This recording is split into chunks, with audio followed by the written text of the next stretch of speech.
The Monster Below by Greenback, read by Deathlight, Chapter 19, Intervention. I felt myself waking up. Everything hurt. My legs, back, and wings felt as if they had been beaten for hours with a baseball bat. For a moment I thought I was dead, but realized I wasn't. The dead don't feel pain. With a groan, I opened my eyes. I was surprised to find myself in Beatbreaker's room, and even more surprised to be in her bed. I tried to remember how I got there, but the only memory I had was hitting the water. After that, nothing. I realized I didn't have the horn. A panicked glance revealed that it wasn't in the room. I tried to get out of bed, desperate to find my treasure, but my legs were stiff and sore, and there was a sharp, stabbing pain from my back. Reaching behind me, I felt several tubes connecting my skin between my wings, needles embedded deep within my muscles. I freaked out, as any pony would, and tried to yank the tubes and needles out. I would have, if the door hadn't opened and Beatbreaker rushed in. From the deep bags under her eyes, it appeared that she hadn't slept in days, but was alert to hear my panic. "Beatbreaker, what's going on? Where am I?" She hurried over and grabbed my hooves, pulling them away from my back. "You're safe," she said, holding my hooves tightly. I tried to yank away, but she refused to let go. It had a calming effect, the desire to rip the tubes away finally faded. When Beatbreaker saw I was calm once more, she looked me over. "Are you in any pain?" "There are needles in my back," I groaned. "It feels like I've been beaten with a bat." "You fractured a few bones when you hit the water. You're lucky you didn't break anything. You're also lucky we got there so quickly. Another minute or two and you would have drowned." She reached behind me and checked the tubes. "How long have I been out?" 3 days. Beatbreaker frowned. "Flex your wings." I tried, then stopped as a sharp knife-like pain hit me. Beatbreaker didn't say anything, but there was no mistaking the worried look on her face. "Beatbreaker, why are we back?" Beatbreaker sat on the bed. "When we pulled you from the lake, we took you back to your parents' house, where I looked you over. But without the proper medical equipment, I couldn't do anything, so we had to take you back to the train." It took me a moment to realize why she'd do that instead of taking me to the hospital. The train had a car stocked with medical equipment, so a pony could be treated on board if there was an emergency while they were miles away from the closest town. When we got you onto the train, I did a complete diagnostic scan. X-rays, blood samples, the works. And Beatbreaker grabbed the tubes and yanked them out. I almost cried from the pain. "Sorry, best to get them all out at once." I nodded, tears streaking down my cheeks. "You were saying?" "Your bones will heal, and although you tore a few muscles, they'll heal up in a few days." "But how about my wings? What happened to them?" Beatbreaker hesitated. My stomach sank. Taking a deep breath, Beatbreaker said, "According to the x-rays, the muscles we implanted into your shoulders are, well, they're falling apart." "What?" "We took the sample of the muscles, ran a complete diagnostic, checking for every condition we knew of.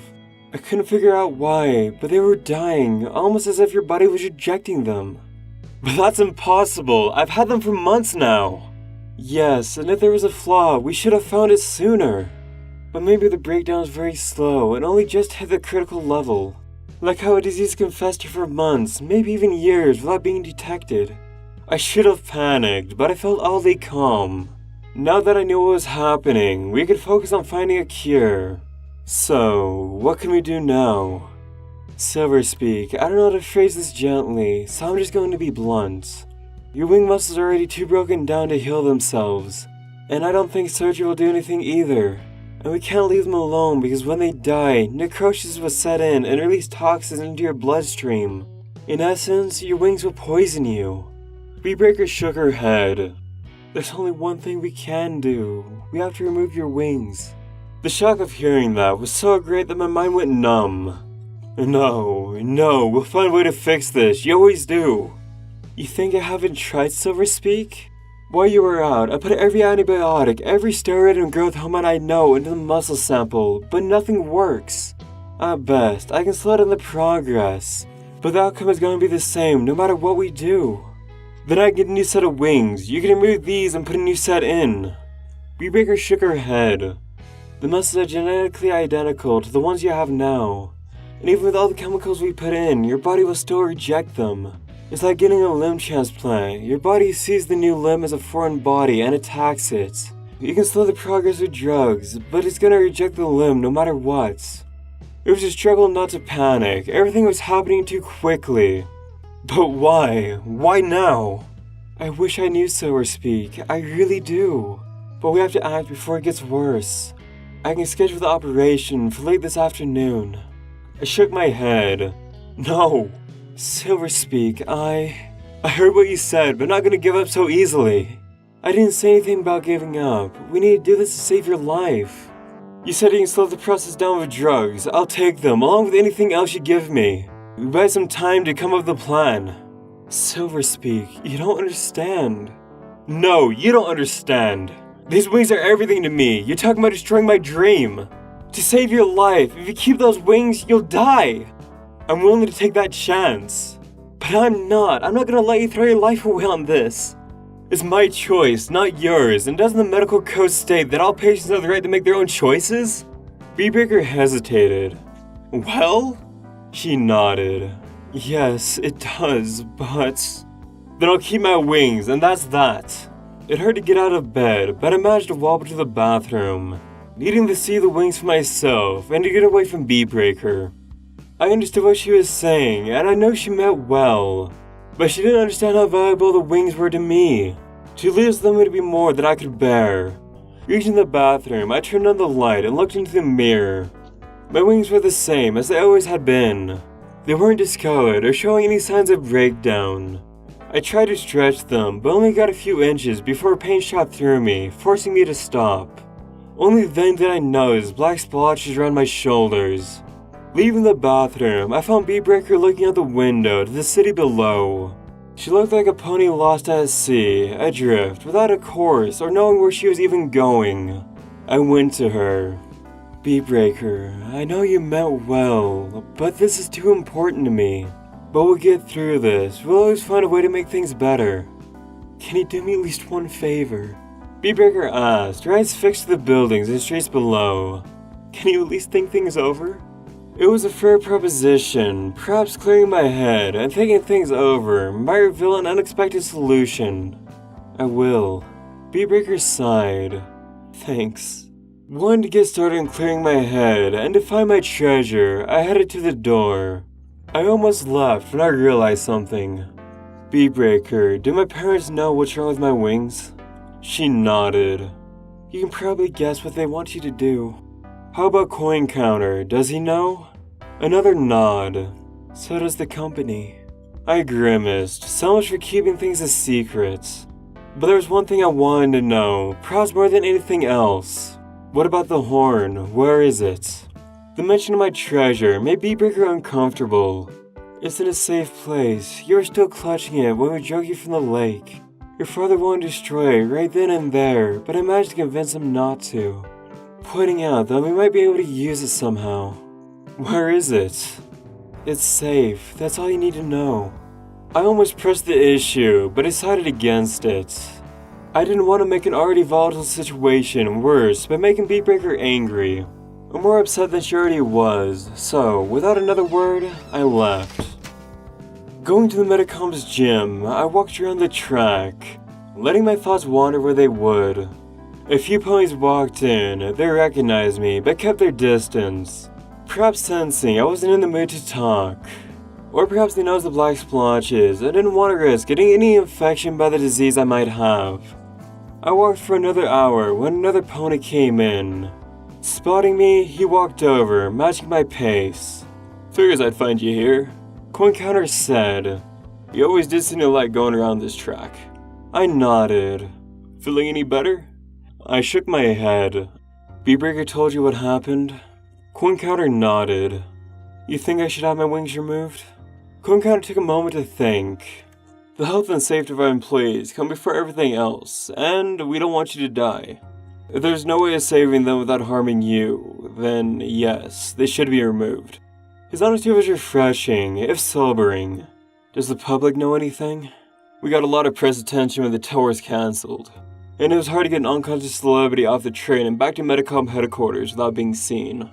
The tabloids had a field day. Some said you were dead, or that you'd been infected by some sort of parasitic disease, or that your wings were poisoning you. My head drooped. Great. We walked a little longer. If you don't mind me pointing it out, sir, you seem awfully calm about all this. Coencounter's smile was grim. There's been a lot of panic up at the top. We've had a lot of meetings since you were out, trying to figure out what to do. If we go public with what's happening with the wings, that will undermine the confidence of the company. If we stay quiet, we'll be accused of trying to cover something up. He sighed. No easy answers to be found. What would happen if we go public? Sales of our limbs would plummet.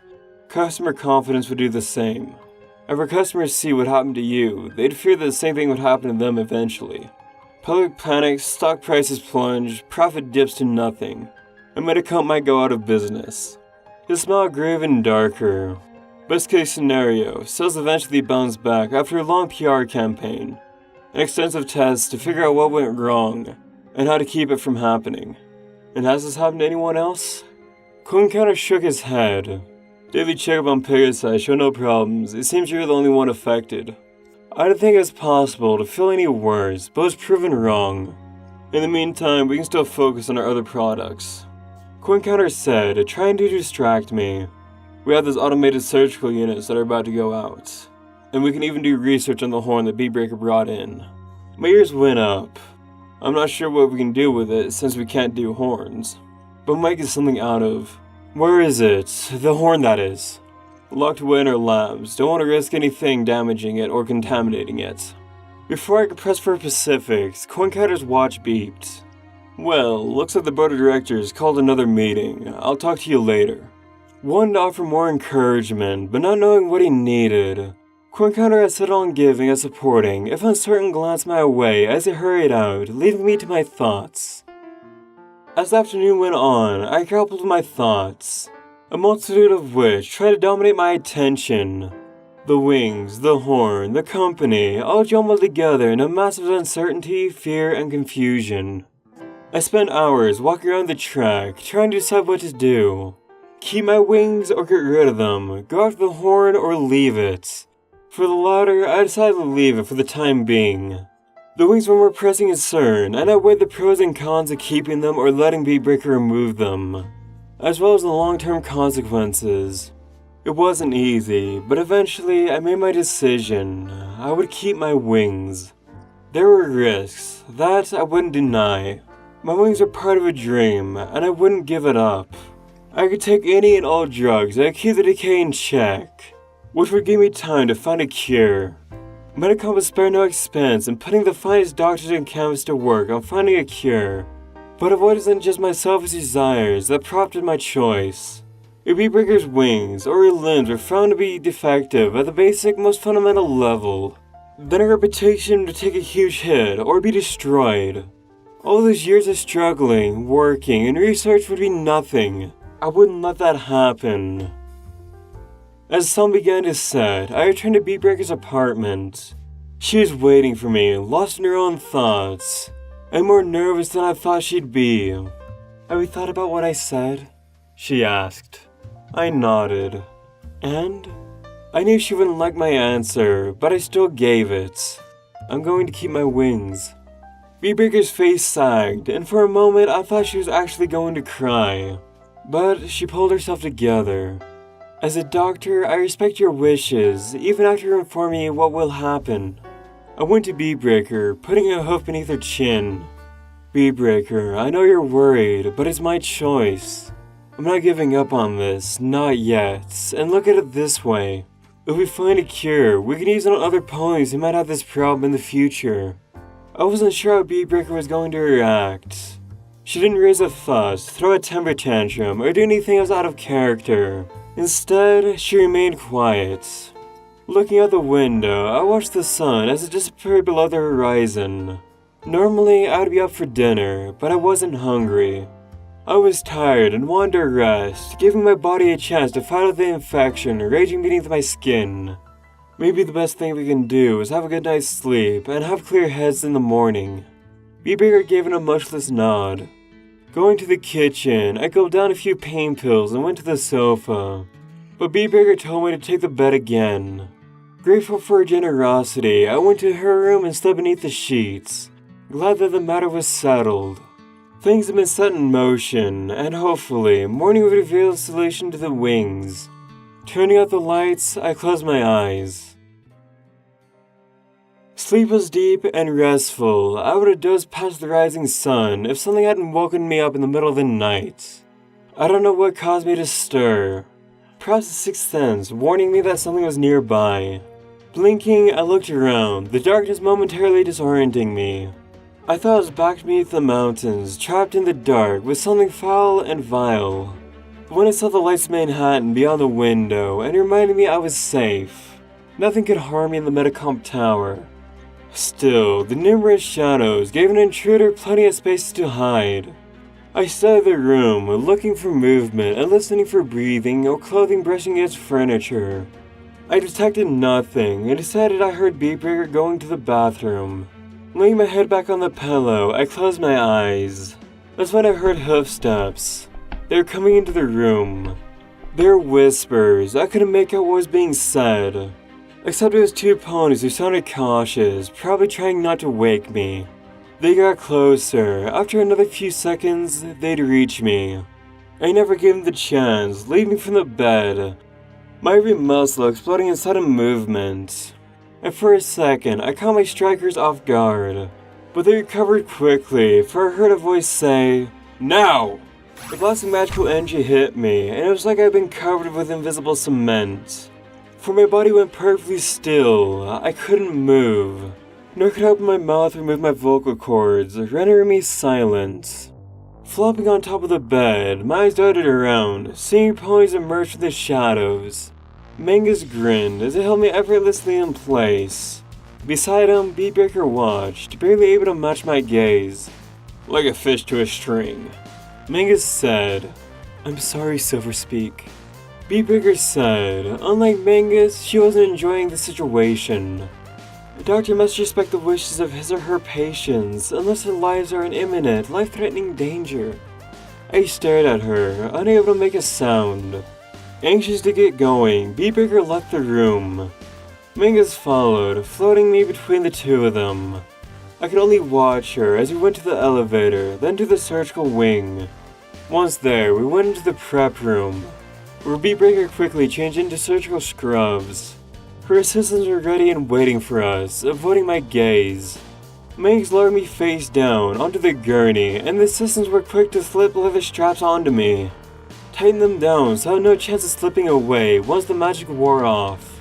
And while they could move my limbs with ease, I couldn't even twitch. "You know, Doc, you can get your medical license revoked for this, operating on someone without the consent and all." "If I do, then so be it." Mangus was surprised. "You're willing to give up your entire career for one guy?" A tug from Beatbreaker, and the last strap was tightened down. "Yes." The assistants wheeled me into the operating room. Mangus and Beatbreaker followed, the former keeping his magic active, as the gurney was locked in place and the equipment was brought forward. Knives, surgical scissors, and trays large enough to hold muscles. The anesthesia machine was turned on, and Beatbreaker walked to my face, the black mask and hoof. "I'm sorry, Silverspeak, but please believe me when I say that this is for your own good." I wanted to scream, to yell at her to stop, but remained silent as the mask went over my mouth. And as the chemicals entered my lungs, the anesthesia drugged me into sleep. But unlike my first surgical procedure, I didn't go quietly. I fought with everything I had, and knowing that once I fall asleep, I would be helpless to stop Beatbreaker. But it was a fight I couldn't win. In seconds, everything went dark and silent. Unlike the first surgery, in which there was peaceful nothingness, I dreamed. But my dreams and nightmares filled me running down dark, rocky passageways with no exits. And whilst I kept hitting and cutting my sides and my skin, and all the while I was being chased by some unseen monstrosity that nearly took my life. Now it attacked again, its long fingers sliced into my back, leaving deep scratches besides the gashes from the sharp rocks. No matter how hard I ran, no matter how great my terror, I could not run the thing. With a great leap, the abomination leapt onto my back, digging deep as it yanked back, tearing tendrils and snapping nerves as my wings were ripped out, leaving gaping holes in my shoulders. I slipped and fell in my own blood, sliding seemingly forever, barely managing to turn and see the thing standing before me, hoisting my wings up high, bathing in the blood flowing from the stumps and laughing. Its demonic, wordless voice, cruel beyond imagining, delighting in my misery. I screamed, I cried and tried to crawl my way back, to try to grab my wings as they melted before me. And then the thing lunged, his mouth opened wide. That's when I woke up with a scream, or rather, I tried to scream, for there was something in my mouth. For an instant, I thought I'd woken from one nightmare into another, but I realized that wasn't true. The walls around me were white, and smelled of sanitizing fluid. I was lying on my stomach in an elevated hospital bed, unable to move due to the straps that held me down tightly. Fear grabbed hold as I bucked, trying to break free as I yelled for help. At least I tried to, for I realized that there was a muzzle that was over my mouth. I had seen such a device when first touring the building. The doctors had shown it, hoped they would never have to use it. For it had been designed to silence the patients who wouldn't stop screaming or making a racket. I thrashed and struggled, fighting like a wild animal who had known freedom his whole life, only to have it taken away from him in an instant without just cause. How Beatbreaker put me here. Did she believe me some lunatic who would break free and kill anyone if given the chance? I thrashed, determined to break free, and demanded to know why she had done this, only to stop. My back, it felt raw. Shaking, I was just able to twist my head far enough to glimpse my back. I nearly fainted from what I saw. My back was bare, save for a few stitches on my shoulders. My wings were gone.